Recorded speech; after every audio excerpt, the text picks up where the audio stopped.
What's going on, everyone? Today we're talking why the Sony a7 III is my favorite camera at the moment.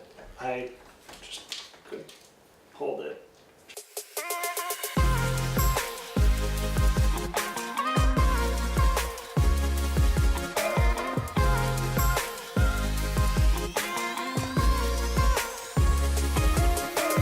So why is the a7 III my favorite camera for when I'm working overseas? Well, if I had a situation where I was only allowed to take one camera and lens, this is the combo that it would be.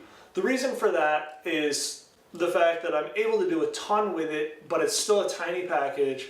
The a7 III has great ISO performance, great video files, great still images, and the 24-105 gives you that extra reach that you don't get from a 24-70, plus it's smaller and lighter than a 24-70. So I'm going to dig into all of that right now. One of the things for me was when we were in Burkina, I really wanted to push the a7 III's ISO because that's one of those things that I'm always curious about.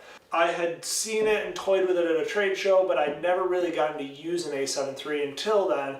And Sony loaned me one for the project. We were shooting video at 25,000 ISO. We were shooting it a lot of stills at 10,000 to 12,000 ISO. I did a couple time lapses where I was starting at 10,000 ISO and ending at 200 ISO. I absolutely love the aperture priority mode for the time lapse, which is fantastic. All around great performance. I didn't have any issues with noise. I've seen some other photographers that have pushed it even further. And so it's one of those that it's a really great thing.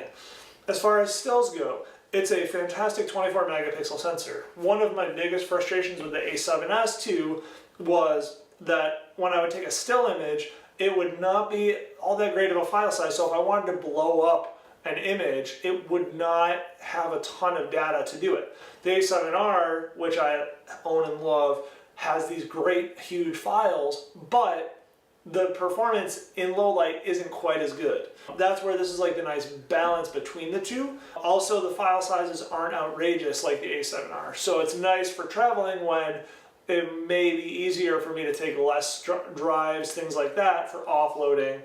When it comes to the video files on this, especially for 4K, because it actually downsamples from the full resolution of the sensor down to a 4K file instead of trying to just make a 4K file. And so you get a really crisp, clean 4K image if you want to shoot 4K. And if you want to shoot 1080, it's even greater in my opinion. One of my buddies who was editing a project for me joked that the files were actually a little too sharp compared to other cameras that were on the shoot. So that is why the a7 III is my favorite camera. The Generation 3 cameras, like I've said in other videos, the battery life saves me so much. And one of the other cool things when there was the 2.0 firmware was the fact that you have both USB-C and multi-channel or USB micro.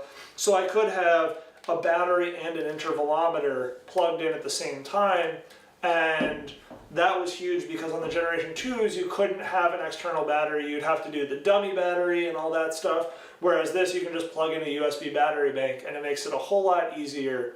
This is why the a7 III is my perfect camera for when I have to use just one camera and lens.